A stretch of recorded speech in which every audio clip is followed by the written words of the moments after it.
Çağıracaktım ama geçtin artık. Olsun. Boş ver. Evet, Hande'ye bir alkış alalım. Geldi. Next up, we're going to have Hande join us for this panel. She's a lot of firsts. It's the first B2B unicorn out of Turkey, first SaaS unicorn out of MENA, first female-led SaaS unicorn out of Europe. Did I start to make things up?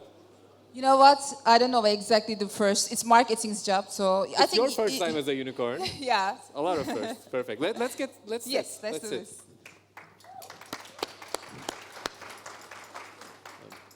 How many of you know Insider? Perfect. How many of you know Hande as a person, like at least her story? Not a lot. Maybe Arun does. Perfect. Maybe let's begin with Insider's evolution as a company, because it started with a suite of products, became a data company, became a platform company, lately became an AI company. I would say over the past 4 years, you guys are very laser focused on AI. How was that evolution over the past decade? Before starting, I would like to take this liberty of saying welcome to everyone. Ladies and gentlemen, welcome to Istanbul again. The city with a history of 3,000 years. And also with a city of, city of Istanbul, the history of being the world's capital for more than 600 years. For us, it's still world's capital, by the way. And connecting continent, it's a very special city, very special experience. Welcome to Istanbul again. So, evolution of Insider. It's all about, I think, if you look at the technology industry, you will see that nothing is new exactly. It's just the reinvention of the existing tools, existing technologies. Even when you think about online shopping, it's like, the last old telemarketing, activities in the past. If you think about, for example, Salesforce, one of the biggest CRM companies in the world, they are the reinvention of the old CRM companies. Slack, reinvention of the old conversation companies. So Insider is the reinvention of the marketing automation tools. So this is why from the day one, we envision a platform where we can be a one-stop platform for all the e-commerce companies. So Insider basically, during its journey, reinvented marketing automation and marketing software businesses and industry. So I think generative AI, which is the fourth, revolution in tech, because I think first three ones. The first one was social media, the second mobile, third SaaS, and the last one is generative AI, and it's going to be the most disruptive one. But in a good way, by the way, but it's going to be obviously most disruptive one. So in this fourth age of the technology, insider type companies should be, of course, leveraging the generative AI and AI technologies. So I can't say the logic of the platform has changed, but like all the other tech companies out there or high-tech companies, we also started to leverage AI for more automation in our platform. But from day one, Insider has been designed as a platform company because point solutions are dead. It's very important to customers get rid of the hustle of the integration with many other tools, many other different platforms. So that's why platform approach is same. Just the platform itself now leveraging generative AI capabilities for giving and enabling more automation to its customers. Just to summarize, by the way, where we are at the moment, I think we are the most global software company raised not only from Turkey, from this region, 29 different countries, more than 1,500 people, 51 different nationalities proudly, and Insider has been selected as the best 6 software company in the world recently. So I'm proud to say that just like the gaming industry, which is I think to me number one in the world, and we think about Turkey, one day I believe that with the positive effects and all the encouragement insider type companies brought to Turkish ecosystem, Turkey will be also a SaaS country one day, very soon. 100%. This is why we actually raised this flag first. And I can see that there are lots of SaaS companies are rising nowadays. By the way, this is our new motto. Turkey will be a SaaS company, a SaaS country very soon. We should be always like, encouraging this mentality, pushing that. And like, obviously, there's a multiplier effect. In Turkey, we've seen local success stories, which bred more local success stories. Then came gaming, which created more gaming success stories. And Insider created a category of its own, as you said, SaaS. And we are seeing a lot more in SaaS. Can you talk a bit about your playbook in expansion so that I think it will be very courageous, contagious. So a lot of people will get inspired by how you guys expanded and will try to mimic it for their own SaaS platform, whatever industry it is. I think Insider's story of expansion and go-to-market is a little bit different. It's unconventional story in many different ways because most of the companies are doing the mistake of going to first America or Europe for their expansion, which actually kills the companies. Why it kills the company? Because this is highly competitive environment. You spend lots of money for marketing and PR, and given the fact that you are not well funded yet in the first years of the company, then you... I remember asking you that in 2018. We had a podcast in 2018, so Insider was probably like a Series A level company by then. I asked you about it, and you said that you guys would be dead by then. If you tried that. Yes. Yeah. Think about a company, again, not well-funded. You are going to US, you are going to spend spare lots of money for marketing and etc. So I think it was a very good decision from our end to go to Asia first. So Insider currently already, reaching almost like $300 million of ARR, annual recurring revenue. And you know what? We reached the first $80 million of ARR from Asia. We got this revenue from Asia. By the way, they are not easy stories. When I look back, I remember all of this blood and tears. It's not easy. Of course, lots of sacrifices, but you shouldn't doing these sacrifices by victimizing yourself. But it's not very easy to move as a founder to Asia, staying there for a couple of years, spending your time by trying to educate the market that they have still not very much idea about marketing software tools like us. Indonesia, I'm talking about Indonesia type companies, countries. I'm talking about Malaysia type countries. First $80 million from, again, Asia mostly, and then continued with Eastern Europe, and then whole Europe coverage. Just 3 years ago, we started our US expansion. I think one of the best gains of being in Asia also was about being in a very mobile-savvy market. People would be tricked about that US has the biggest mobile population in the world. No, that's not correct. The biggest mobile population in the world is actually owned by Asia. Why? There's a very favorite saying of mine is, desperation is the ultimate motivation, because they cannot buy computers. They have only their mobile phones. So they become very mobile-oriented market in time. So this is why I remember that while Turkey or even US wasn't didn't meet with 4G, 3G, in Asia, we start to be adaptable, our technology started to be adaptable to 3G, 4G. So that great learnings from Asia, especially in terms of mobile. It also helped us to build strong muscles in mobile marketing. So that's the evolution of our, I think, evolvement globally. But again, it's not easy. Most people cannot. It's not just about visiting those countries a couple of times and seeing some customers and coming back. It cannot be done by a delegation. As a founder, you need to... I was lucky, by the way. We are 6 founders, and one of my founders is pretty much dedicated on expansion. This is why I wasn't the one who was traveling that much. But we called him a homeless guy, lived in those countries for more than 8 to 10 years, and he recruited the team. He actually visited all the customers. It's not something that can be done remote. And it's not a journey that can be done by enjoying the life at the same time. You can't. if you enjoy to just to work and centralize this journey in your life's journey, then you will be okay, you will be doing okay. But otherwise, I think there is no Dolce Vita moments in entrepreneurship. And in this expansion, if you would like to be that aggressive about being very global company, and without being a very global company, to be honest, you can find your angel investment.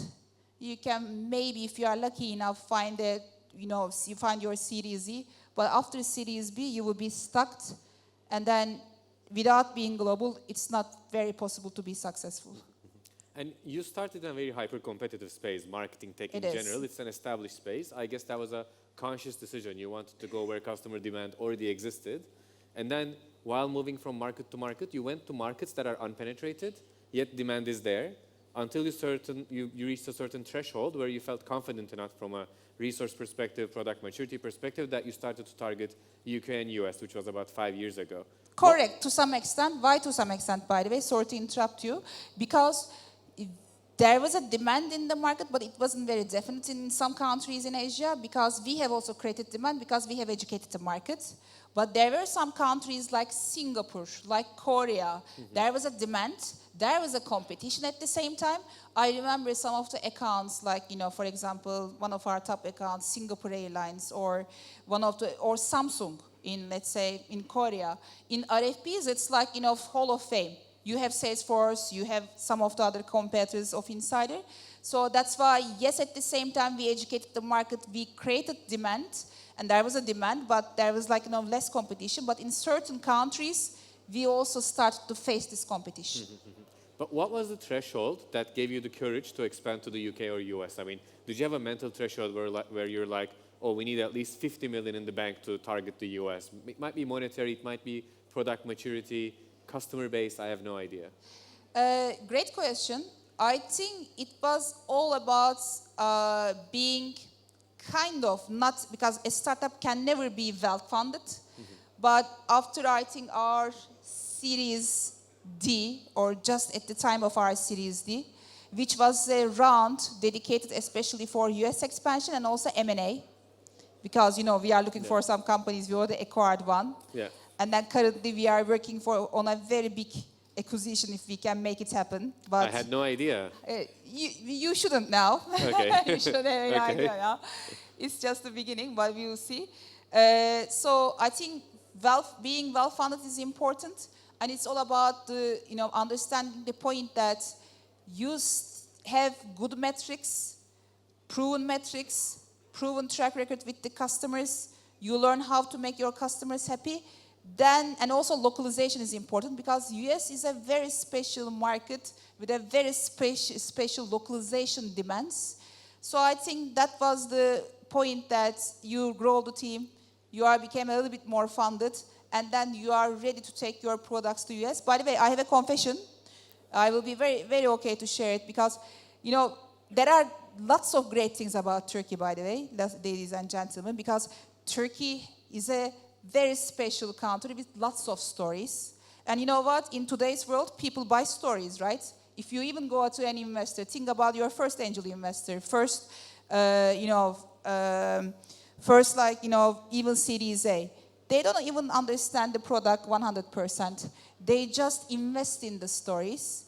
And I'm always proud to see that nowadays, for example, and I have seen some of our friends in here, there's for example, a group of ex-insiders writing down their stories with a tagline of Insider Mafia, like PayPal Mafia. By the way, this is how the countries, how the ecosystems grow. This is great. But at the same time, if you have a story like this, or coming from, by the way, one more important thing to share coming to my mind. Whenever we call to a customer, I feel very lucky that we are coming from a country with lots of stories. We take them, for example, Turkish coffee and Turkish pot, and then telling them that you can drink this Turkish coffee, and then watch the look at the cup then, and then you can predict the future. And investors, for example, love that, because I'm telling them you can predict your portfolio company's successes afterwards. It's all about the stories. It's all about people the stories. tell these. Yes. By the way, we have talked too much. I forgot the question. What was the question? What was the question? UK, US, when you felt confident? did I ask? US market. No, let me. I have them here. I can Anyways, see. okay. I can see. This is always me. I'm getting older. I start to. I'll ask another question. Because why not? Targeting the US market, how did you reshape the product and the strategy? How did you go? Did you try to go for more of a platform approach, abstraction, point solution? Instead of going for a best of suite approach, you wanted a best of breed approach. Did you change anything in there? No, the platform approach is still there. I don't think that point solutions or best of breed solutions can be successful anymore. That was the vision of the insider from day one. However, I think still people expect that you need to be best of breed in every aspect of your platform. It should be like, in your platform, if there are like, 12 products or 14 products, people expect that you are going to be best of breed in each of these solutions. So yes, we have this platform approach, but we have to be in this very competitive environment, best of breed in each of them. So US in terms of the expectations of the quality is a much more demanding market. But the good thing about being an insider type company, because of the economic downturns at the moment, and you are all following the recent developments of this tariff quota stuff. People, we are all expecting economic or trade wars very soon. But in US, we also expect that unfortunately sales cycles or decision makers are going to make slower decisions because of those fluctuations. So for example, our competitors who are heavily depending on US revenue will struggle. And in some of those public companies, we are also reading from their earnings calls that they are struggling with the long sales cycles because of these economic downturns, which also affects US deeply. Having a diversified revenue is a big advantage. Which wasn't the case, by the way. Like, looking back, all the SaaS companies started and grew in the US. They would have 80% of their revenue from the US, and then they would try to internationalize. Yeah. And there weren't a lot of stories like Insider where it would dominate 25 markets, and then the revenue split would be 5-10% per market. It creates another layer of defensibility almost, or anti-fragility. It gives you wiggle room as an entrepreneur where something happens in one market. It might also be a competitive push.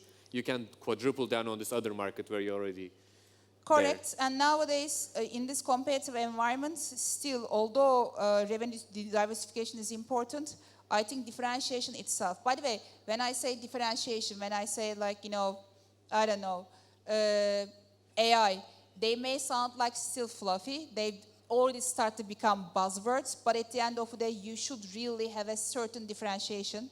Nowadays, most of the companies are trying to, in our industry integrate conversational AI to their existing product stack, because talking to customer from one way is already outdated, old school. It should be a two-way conversational design, two-way conversation with the end customers. So that's why nowadays I expect that, just like Insider is doing at the moment, this differentiation is going to come from building this two-way conversational design between the customers and also between the brands. And with Gen AI coming, and obviously Gen AI had a big inflection over the past 2 years, did you reshape the whole org structure and the product for it, or were you already ready for that shift? Did you make any cutthroat decisions around Gen AI?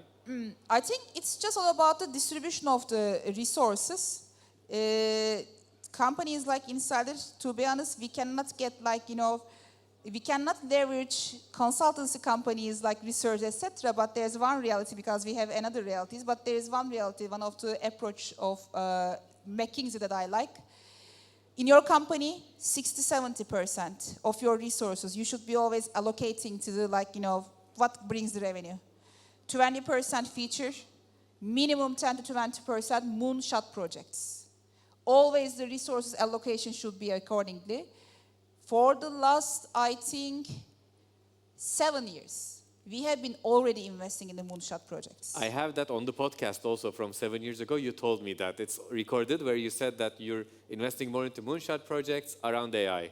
So Salesforce is now already published their predictive analytics. One of our closest competitors, which can be named as, new generation marketing cloud like us, they just, for example, established predictive analytics. but we have done this like, many years ago. Or our first acquisition, Mind Behind, and the acquisition that we are working on at the moment. Where are they from? Turkish. No. Oh, okay. No. Because you didn't tell, I was like, okay, they're Turkish. No, it's not Turkish, but it's going to be also like, feeding this area. By the way, we had a new launch, Agentic AI, very recently. So I think what the strategy was, putting some resources on Moonshot projects since the year 2016. Second thing is we used to have a separate team for the AI works, but what we have decided now, we have 15 different product and development departments and teams, let's say it Insider, developing the different parts of the product. Now in every team, we have minimum 2 people just dealing with the AI side of the things. That was also a strategy that we started to implement, like, 6 months ago. Interesting. And were there, while expanding regionally, were there any markets that you misjudged or failed to expand into? You either have to shift the strategy or ditch the market completely. Are there any failure stories in expansion? Not failures, but latency stories. For example, in US, our acceleration of the growth was quite late. We have waited for at least a couple of years to bring the traction because we weren't experienced about localization. We had lots of struggles. So not failure, but it has taken a long time than we expected. We are still, by the way, in terms of spending or pouring more money on marketing and PR, we are still very conservative. And it said that that's not the right game to play in US. They say that it's a very PR-savvy market. But Insider, until today, believe me, haven't spent even 1 penny to PR.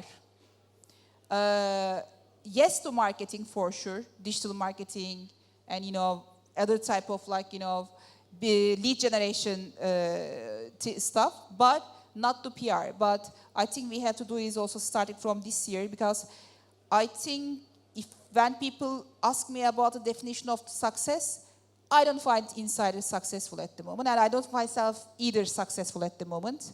And I believe that the point that you start to feel successful is the day that you finish, the things will end. And that's the reality, by the way, because while you have too many fights in a day, while you are facing all of these struggles and challenges, you don't feel successful anyways. But I think the most important definition of building a successful business is building a generational business, meaning that a business moving from generations to generations as a legacy, your legacy. And I think the day that I will count that Insider became, to some extent, successful is the day that we are going to be public. I'm not saying this because just to go public. To be honest, even in the year of 27, 28, we will need any cash. We have excess cash in our cashier at the moment. We are not going to do this for money, to get money from public investors. We are going to do this to build generational business because it means that if you are a public company, then you are generational and then you will last. So this is a real business and you will last for forever. Yeah, and that feeling inferior, not all the entrepreneurs have it. Some entrepreneurs, after getting a certain check mark done, whatever check mark is, they start feeling content. They start feeling happy. Whereas with you, it's a $2 billion company and you're still saying that you're not successful. I'm pretty sure if you IPO the company, say $3, $5, $10 billion, Maybe. you would still feel inferior. You'd Maybe. still be like, they're $1 trillion companies, we're just peanuts compared to them. Maybe. Where is that coming from? I think being a daydreamer. I think one of the most important aspects of the entrepreneurship, as far as I learn and I see from the others, and also this is also what I feel automatically. I remember the day, for example, we get funded by Sequoia 2018. In 2018, when we had this investment, when we signed the deal, I just wanted to move on. I just went back to office after the ceremony, and then I just, had a meeting. Why? Because as a daydreamer, I have already envisioned that moment in my dreams. Yeah. I signed this deal already. It has been accomplished because I was forcing the team, I was driving myself, I was driving the team by the imagination of that moment already. So I already lived it. It's crazy. Some now football this moment players is do that. It's already happened before. It's already happened before. So that's why I think daydreaming, and maybe when we ring the bell, I will feel nothing. By the way, it's not good, by the way. I always get the It's feedback. good for the company. Might be bad for you. Bad for the company, it's good. I'm Really. getting lots of feedback that I'm a very tough person with no appreciation. I'm a tough person, by the Do way, you take with no that feedback appreciation. well? Do you Huh? take that feedback well? I don't know. I'm also tough to myself, and also I don't appreciate myself, honestly. So I try to take the feedbacks, but I think as a leader, I'm not a great leader. I think maybe the only thing that I try to do in a good way is, if you're an entrepreneur or VC or whoever, I think one of the golden books that you need to read, and I always say that, Hard Thing About Hard Things, by Horowitz's book. I think there's a one sentence summary of everything. Finding the best answers while there are no good answers. There are no good answers most of the time. And then your job is to be able to push to people, force yourself, and have an infinite belief of finding the best answer where even yourself in heart or people around you believes that there is no good answer. I think that's the summary of being a good CEO and being a good leader. I don't say I am, but I try to learn from the others, especially real life stories are so important. I had a chance to work with very successful entrepreneurs, and I learned a lot from them. I'm still learning. One of them is, for example, Brian Halligan, the founder of HubSpot. Great story. They already exceeded $40-50 billion of market cap. Pretty much similar story with Insider and pretty much similar traction. So at the end of the day, I think it's all about trying to find those answers. Even yourself, maybe by yourself you think that you can't do this, but there's always an answer. There's always a move. And what's a non-cultural, non-obvious cultural component at Insider that people wouldn't know? I mean, there's a lot of things that people know about, there's like no bullshit, a lot of working, a lot of grinding, always. Yeah, I'm looking at the time as well. It's a coincidence, by the way. I don't do the things on purpose in that kind of conversations. I think in terms of the culture aspect that people maybe don't know, or only people who worked for Insider will know this, the standards are high. People who knows me, Sarhat, Sinan, Mu, will know that we always aim for high standards. We hate mediocrity. Even it disturbs, me if I am mediocre at something, a mediocre speech, a mediocre hello, a mediocre book, a mediocre song, or whatever. So in my, for example, phone cover, there's a saying like, it's like anything in life, there are standards. The standards have to be enforced. If the standards aren't enforced, then the standards slip. This is the role of the CEO in any company. Some care, some don't. Great CEOs care a lot. So I think there are standards, and at Insider it's very hot. It's very high standard, high expectations. But it's not for the people only at Insider. I also expect the same standards from myself. And you know what? I'm spending 67% of my day about questioning myself. Did I do well or did I do not well? So I think it's harsh, high pressure culture, very high pressure. But I think, as far as I observe, most successful people in life are not the ones who are smartest or who are only most hardworking, but who can handle the pressure. Good. That's all about being able to handle the pressure. And having six co-founders for what now, 14 years, 13 years? How long has it been? I would say the first day that we started, 12, 13 years. 12, 13 years, six co-founders. Does it help with the mental pressure you put on yourself? Sometimes yes, sometimes no. We had lots of conflicts. Even we are facing lots of conflicts with our existing founders. And if there's only one golden rule there, my rule, if you are a consciousness person with a tendency of paying back to your country and people, not money-oriented, because money is the automatic outcome of the achievements. It shouldn't be the purpose. It should be only the end result that you shouldn't expect if you are like, that kind of person, we can stand alone and we can get along very well. Because we are type of a founder team. Sometimes we had the scare of going bankruptcy because of dealing with the social responsibility projects. For example, we have reached $100 million 2.5 years ago. And then at the same time, we released 100 social responsibility projects. And there was a time that 90% of my calendar was all about the social responsibility project. And I started to get really scared, and I said, okay, we are going to bankruptcy if I'm going to behave in this way. And you might be doing more harm to the society by doing that, because insiders' indirect outcome of a social responsibility is even much greater than what you can do as a person. Probably. Correct. But of course, there are lots of things to do, but correct. So that's why I think I need that type of people as my co-founders. Again, some of them stayed on the route, some of them may not or couldn't. But I believe that if you are that type of person, you will be really feeling good.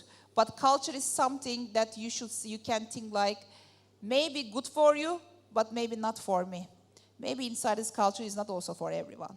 Mm-hmm. And Insider raised, last round was $500 million. To be frank, we're keeping the company at almost 100x multiple compared to where we invested. So it's by far the best company in the portfolio from a returns perspective, because you guys were very cash efficient. When you look at every single round that you guys did, there was always a big uptick from one round to the other one. What's next? I mean, people ask me in the morning, our investors were like, okay, what's next? Are you going to hold on to the Insider stock forever? And I'm like, yeah, I want to keep it for my grandkids, but like, what else? First of all, I'm grateful. I just wanted to mention that I'm grateful to, this story. Why? Because there is a risk that people will start to hate from Insider or hate from me. There's a woman always coming to the events talking blah, blah, blah. You never come. Okay. I had to message you 20 times. Emma, another 30 times. No, I mean, there's a harsh culture at Insider, and, some people are talking really not You're very busy positively. building. You're building. But, we are building. But we always talk about two things in the last 12 years. We started Insider for two purposes: wealth creation, wisdom creation. Wisdom creation was all about building how to build a company from Turkey and make it global. And we always want to share this wisdom with the people, and this is why we are pushing hard. The second one is wealth creation. Wealth creation meaning that really paying off to the ecosystem, paying back to the ecosystem and Turkey. This was a very grateful moment for me that we managed to really realize what we claim and what we say. This wealth creation and wisdom creation. Otherwise, they would say that, wealth creation, think about a company, Sequoia, first investment in Turkey, invested $11 million, $3 million for secondary, so invested $8 million for the company the year 28. It was a turning point for Turkey because this was the first time that Sequoia invested in Turkey. It's a big change for Turkish ecosystem. After this round, and you know the details, I think it's okay to, share this. Just by selling almost 30% of their shares from a Turkish company, they made more than $100 million. And then they still keep more than 70% of their shares at Insider, which means that they are going to exit from those shares and we go public. So it's a wealth creation. So now those guys started to have trust in Turkey. They will come to or if we would invite, they will come to your event. Maybe Sequoia would be LP also to some of the investors in Turkey. So this is also wealth creation. I think any single company starting the field, starting their journey from this region, from this geography, should be aiming for wisdom creation for their countries, wealth creation for their people, investment and ecosystem. Thanks a lot for joining. This was Thank awesome. you very much for Thank listening. you.